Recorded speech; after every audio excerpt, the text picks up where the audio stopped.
Hey everybody, how's it going? Brian Gravel, Vice President of Creative Technology here at GraVoc Associates. Here today to talk about how you can enhance your live stream and your video chats and virtual meetings with some technology and some tips and tricks while we all ride out this unique and unusual situation in life and business. So this is actually a re-recording of the session we did earlier. Like everything, or like the weather, actually, you can't necessarily control all the factors. And we definitely had some streaming and internet connection and connectivity issues. But nonetheless, we wanted to make sure that these tips got out to you. Because I think when you apply some of the things that we're talking about here into your presentations, your virtual meetings, and your webinars, you can really enhance the look and feel of it and also drive home your brand. So with me today, I got Mike Soroy, media producer at GraVoc, to go through, and we are going to talk about some different things in terms of video presentations. I think the first tip that we want to dive into is really determining what your needs are before you make a presentation. Part of what's tough in terms of navigating all the different choices is figuring out what platform is going to be right for you, what's going to deliver the message accordingly, what's easy for your end users to get on. So you have a ton of options when it comes to virtual meetings. You have GoToMeeting. I feel like everybody has a Zoom account of some sort at this point. Internal teams are using things like Microsoft Teams or Slack. And then on the other side, you have some live streaming platforms. So you have YouTube, Facebook. We're using for this stream Vimeo Live, which allows you to do a real high quality production broadcast and send it out simultaneously to places like Facebook and YouTube. So there's quite a few options to choose from, and the first thing you have to determine is really what option is going to be the best fit for you. Mike, do you have anything to add to that? Yeah, just that in regards to determining your needs, depending on what type of business you are, if you have products, if you're a service-oriented business, I think that can change which service you'd prefer to use. One extreme example would be the software that we use, Livestream Studio, which is owned by Vimeo. It can rebroadcast lag-free without any added stress on your bandwidth to a number of services like the ones you mentioned, Facebook Live, YouTube, Twitch. The extreme example would be Twitch, which is big for video gaming, but a lot of businesses probably won't need that unless, for whatever reason, there's a excuse to get on a video game and live stream. But that is available Unless through they're a this video software. game business. Yeah, unless you're a video game, or if you're just doing creative marketing. I'm not saying don't go for Twitch. I mean, you could do some fun stuff there, but it's important to determine your needs. And if your needs require reaching as wide of an audience as possible, which is possible through the software you're using right here, then we can rebroadcast all those major live streaming services. So it just depends on, do you just need Facebook Live because predominantly you focus around your Facebook page? Do you have a website that you want people coming to? So direct all your traffic to there. Using Vimeo Live, you can embed the video and the chat. So depending on what you're looking for, you got to determine your needs. Absolutely, and that I think is a good segue into point number two, which is streaming your event everywhere you can. The reason why you would do something like that is really about capturing a wider net. That's casting a wider net, capturing a bigger audience. Facebook Live is a really easy go-to live streaming platform, but not everybody has a Facebook account, and especially when you're talking about in the business world, sometimes there's a disconnect between what's available readily for a business professional versus what they have for social media.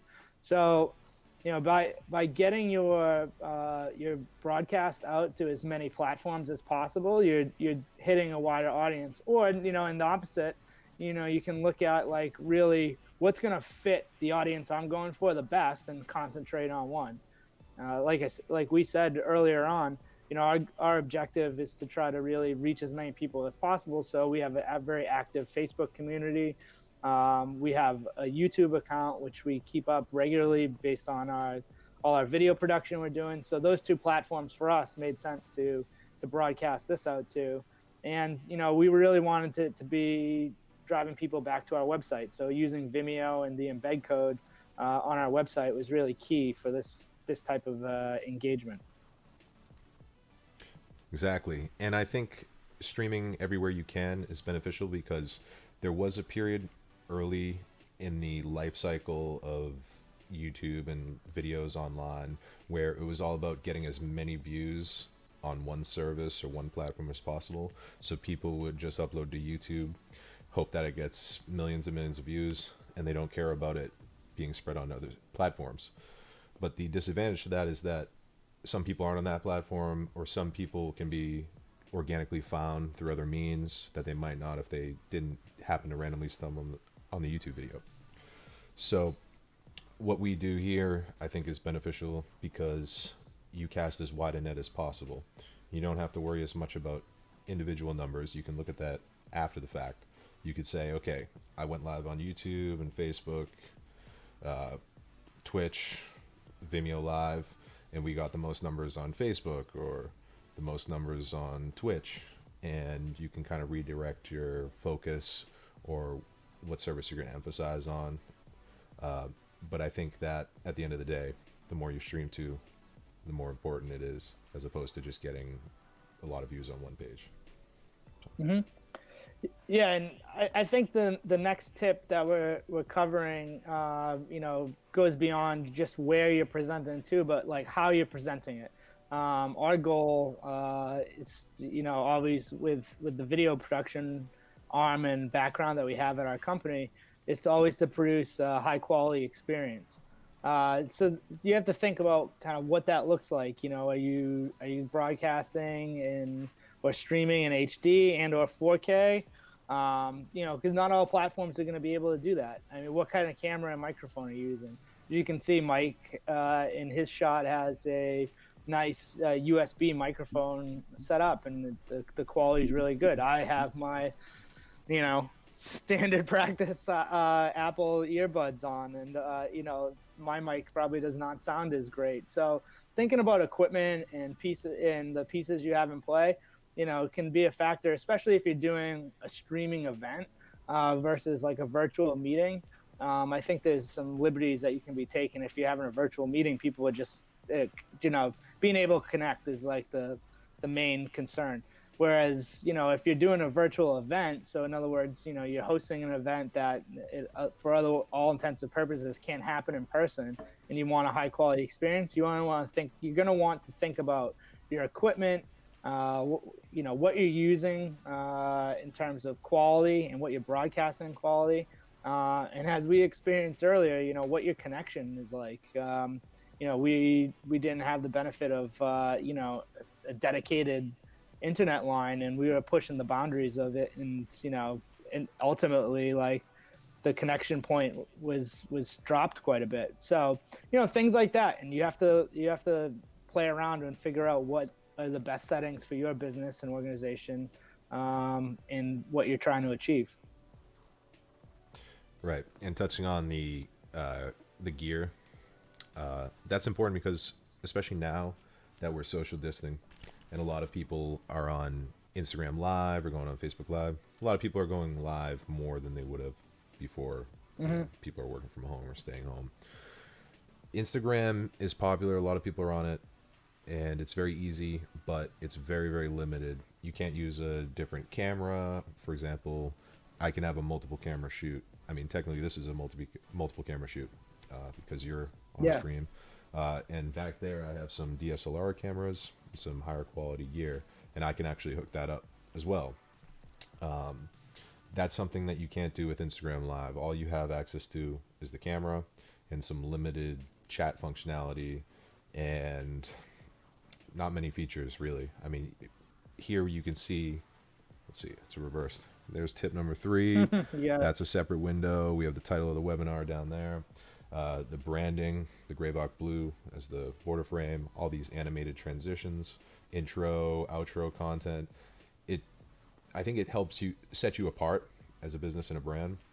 if you're able to be colorful and vibrant and not just have, like here, for example, I'll remove all the features. We just go back to this, and it's, yeah, this is cool. It's a video. I'm on Instagram Live, whatever. But there's no branding here. There's no identity other than whatever I'm offering. And sometimes that's not enough to pull a viewer in, especially if they don't already have a dedication to you. So when we actually pull up the branding and we produce it with a little bit more higher quality, especially at a time where a lot of, non-polished broadcasters are on live video, this will help you stand out, which is ultimately good for business. So that's a good segue to tip number 4, which is really all about the brand. I think this is where we really wanted to come from when we were planning out this event, is that, as Mike had indicated, a lot of these platforms like Zoom and GoToMeeting have created a nice low barrier of entry for a lot of individuals to get online with their camera, have a virtual meeting. But at the end of the day, it's more or less like FaceTime, and it's just turning your webcam on and seeing somebody else in another space.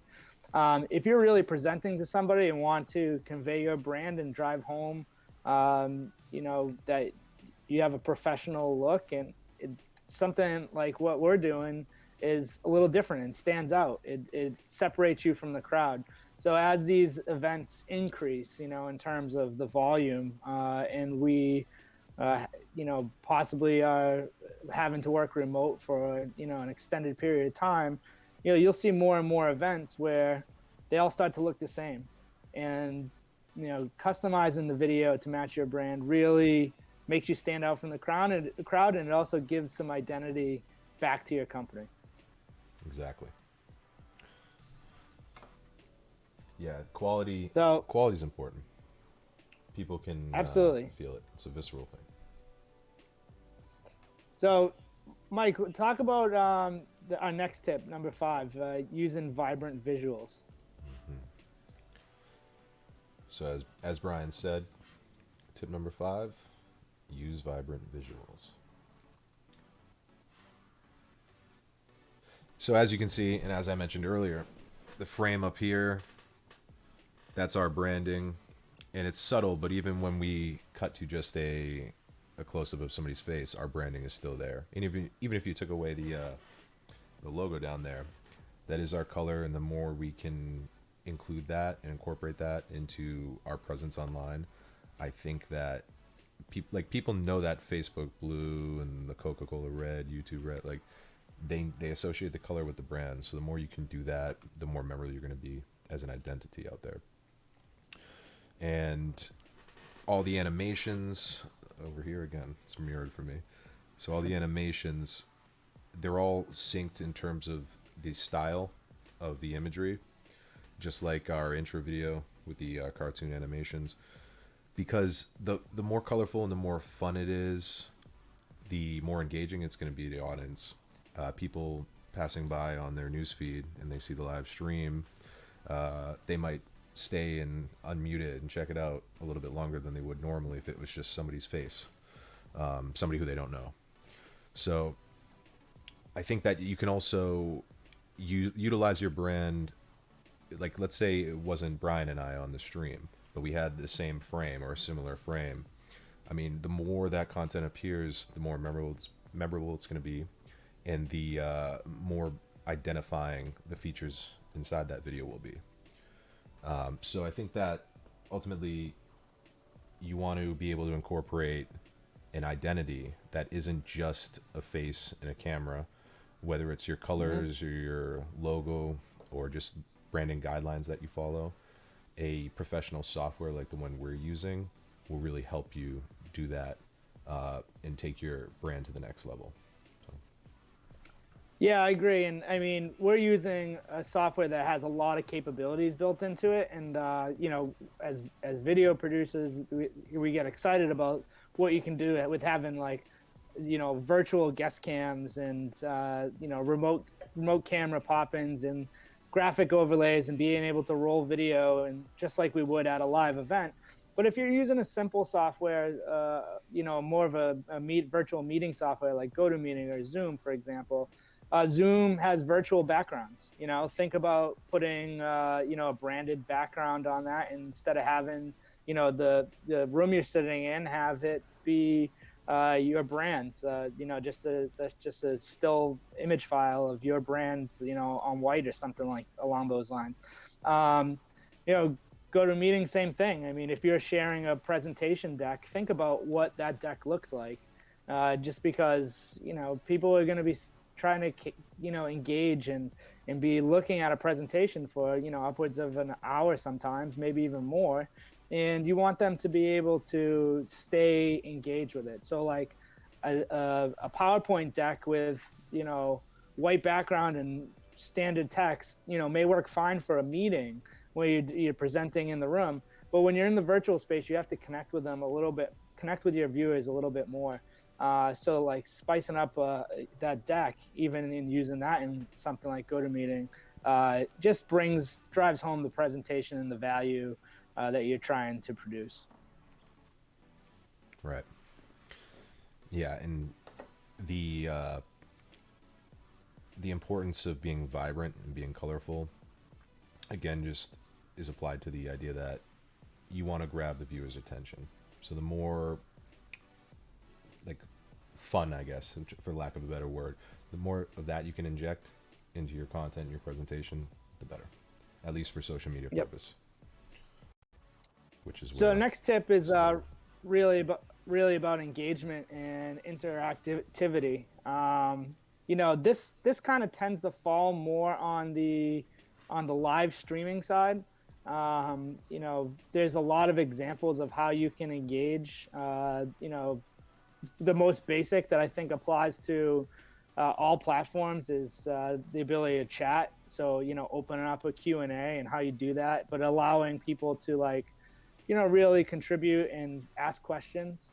So one thing you can do to make your presentation more engaging is, and we did this earlier, is add a poll to it. So Facebook Live will allow you to do this. The Vimeo live streaming platform that we're using allows you to do it as well. And that allows people kind of that, just that little bit extra of not just asking a question, but kind of participating really subtly, but, getting feedback as well, asking the user a question. I think Mike has a graphic of what we're talking about in terms of what a poll might look like, but just a simple question and getting people to participate, really makes your presentation feel a little different and draws the user in.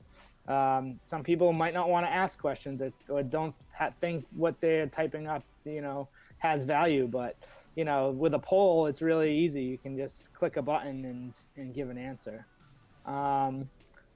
Mike, can you talk about on the Facebook Live side, when you're live streaming from Facebook, about the emojis and the hashtags? So I thought when we were talking about that earlier, that was really interesting. Yeah, so what I just showed, actually I can pull it back up just to have a reference. This is Vimeo's polling functionality, and they also have a quiz functionality. Viewers can ask questions and answers can be transmitted directly over the stream. So for example, you see that white box that's appearing over the video, that's embedded in the video, and it will be burned into the video on Vimeo. But that only is for Vimeo because different platforms have different functionality and they don't always communicate with each other. The software we're using allows us to stream to a bunch of platforms, but they do have unique features that aren't necessarily transferred across platform. So there are some creative ways to do simpler versions of this. For example, on Facebook Live, you can utilize reaction emojis. Now everybody knows the thumbs up. That's always been the reaction on Facebook. But a few years ago, I think in 2016, they introduced more reactions, more emoji reactions.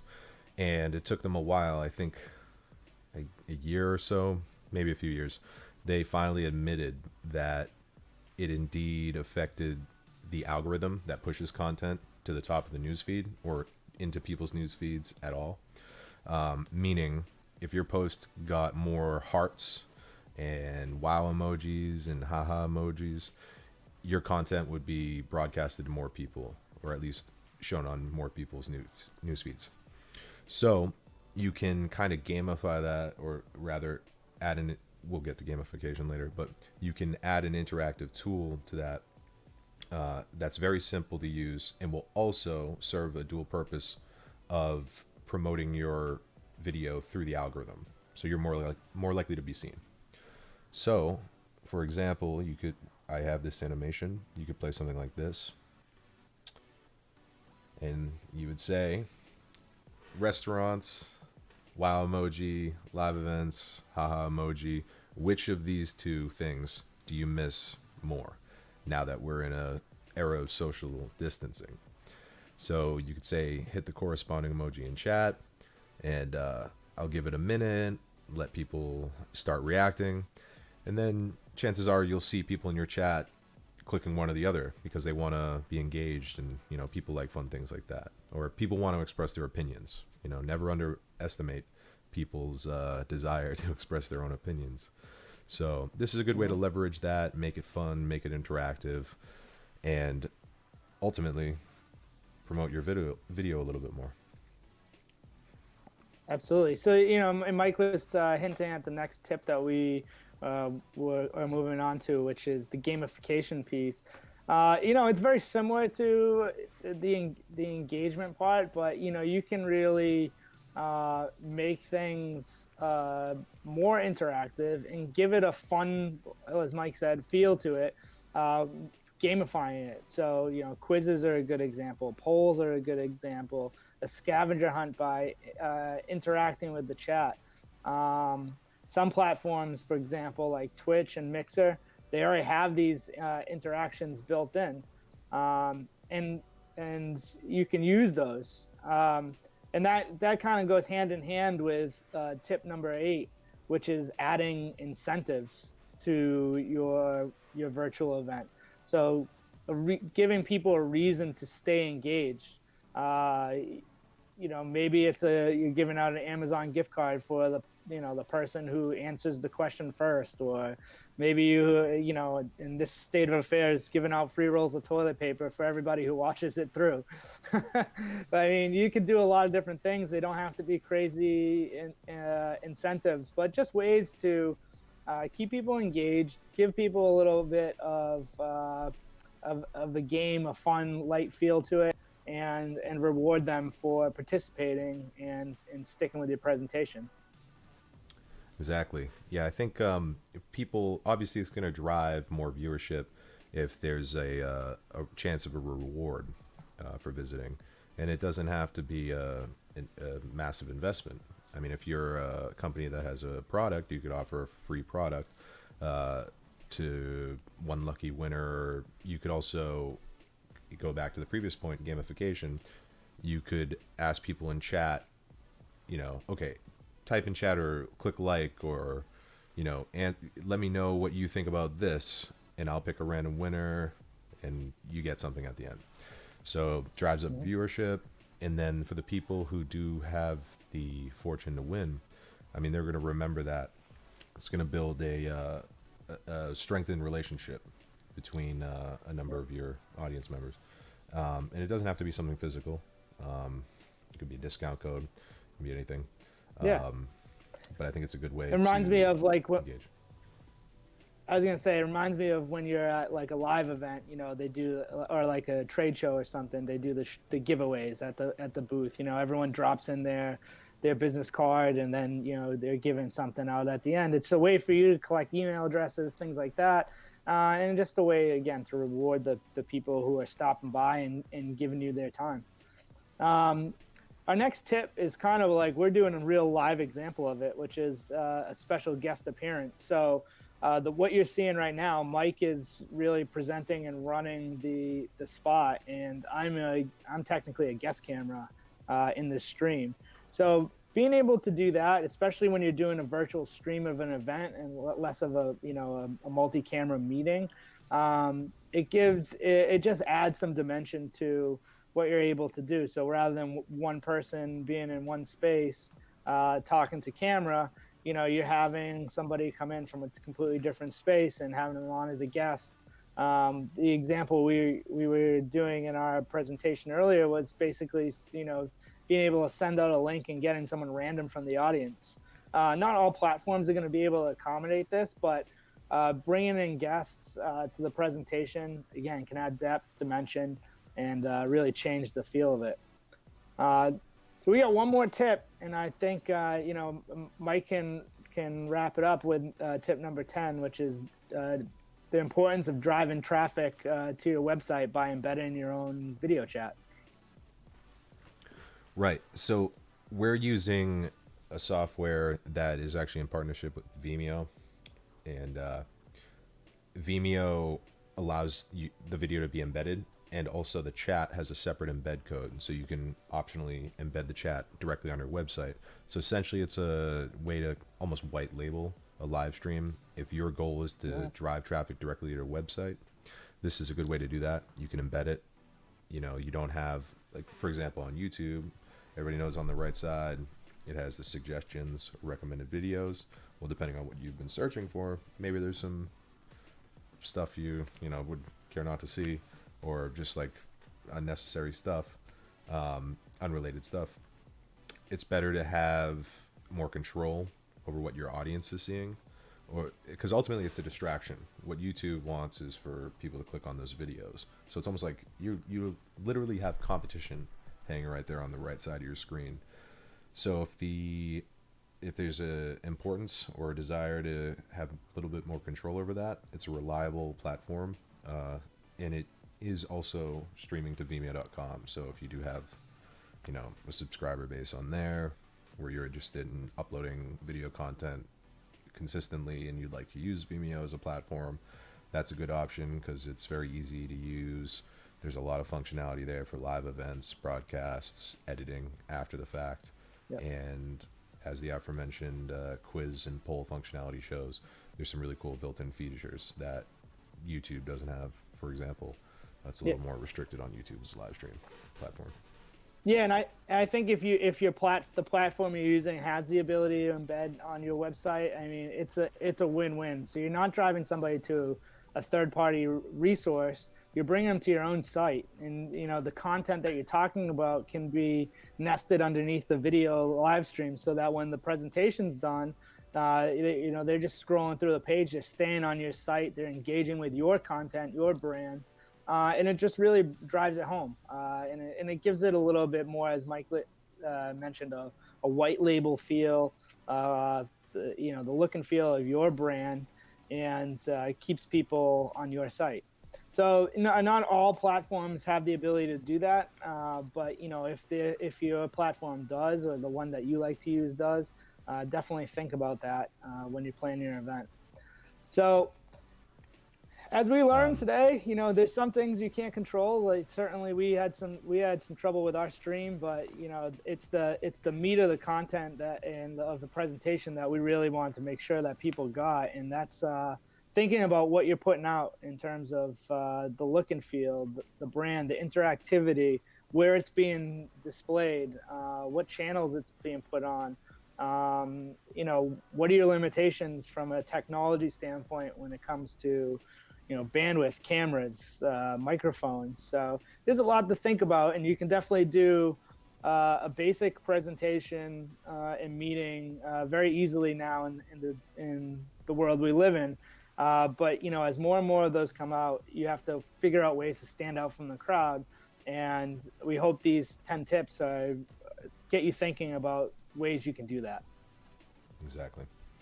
So I guess in closing, I have a recap of the tips. It's always good to get a summary because I know we covered a lot. So tip number 1, determining your needs. What are your needs? There's multiple services. Are you looking to live stream or do a virtual meeting? It always depends on what you need. So determine your needs first and foremost. Tip number 2, stream your event everywhere you can. YouTube, Facebook Live, Vimeo, Twitch, Instagram, Mixer. Are you interested in streaming everywhere you can? You probably should be, because you're going to get more viewership. You're casting as wide a net as possible. So that's a tip that we recommend and a tip we follow using this software, as we are restreaming to as many services as possible.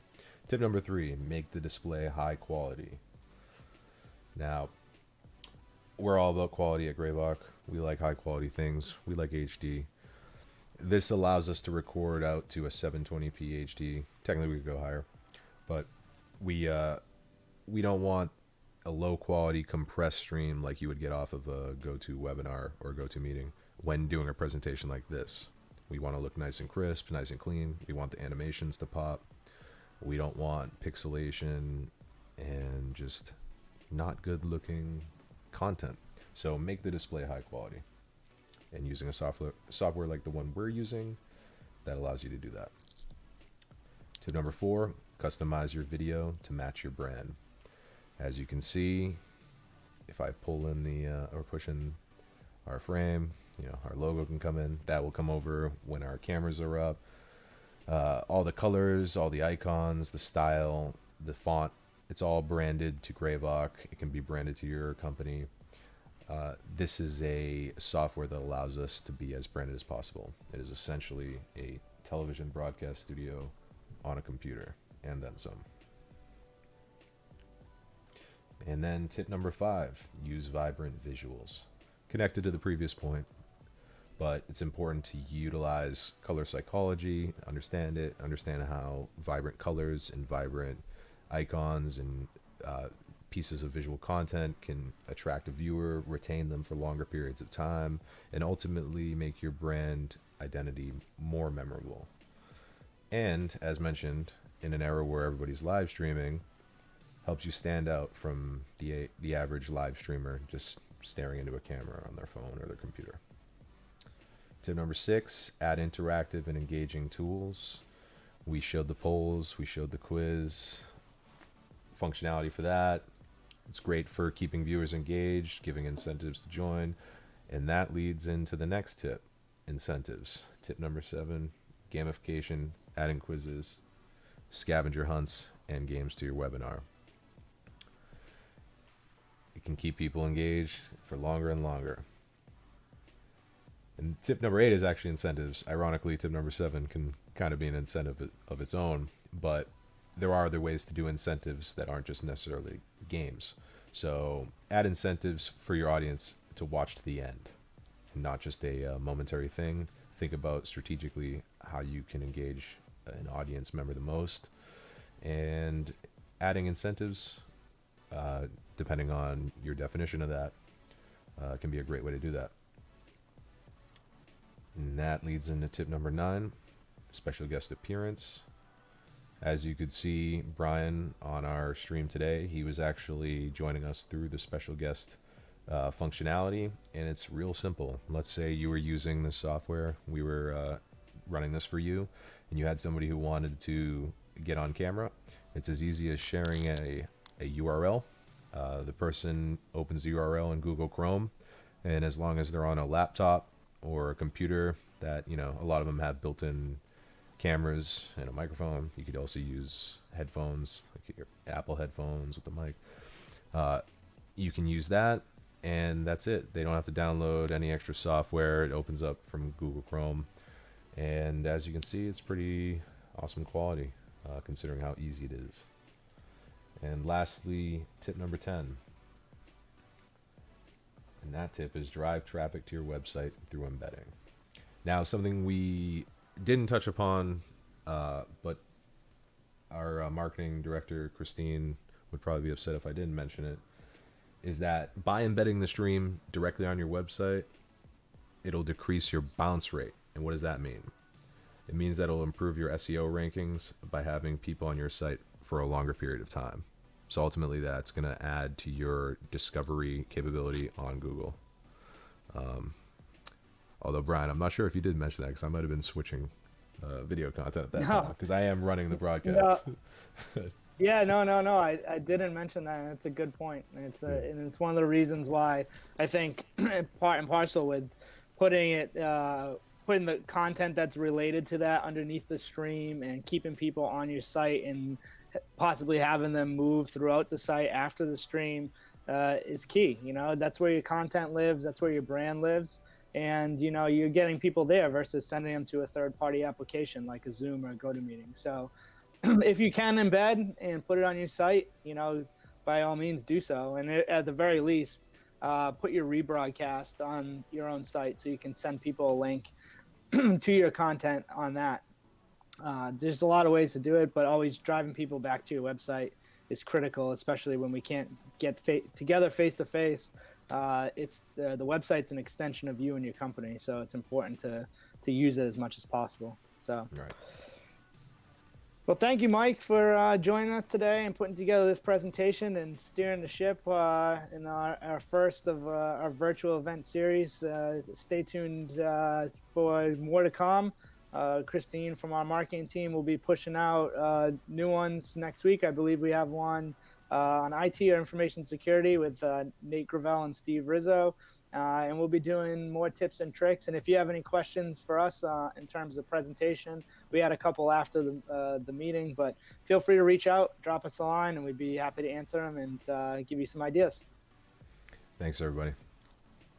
And just know, this is fun. Live streaming's fun. We had fun doing this, preparing this, and I'm sure you will too. And it's good to have fun. So keep that in mind.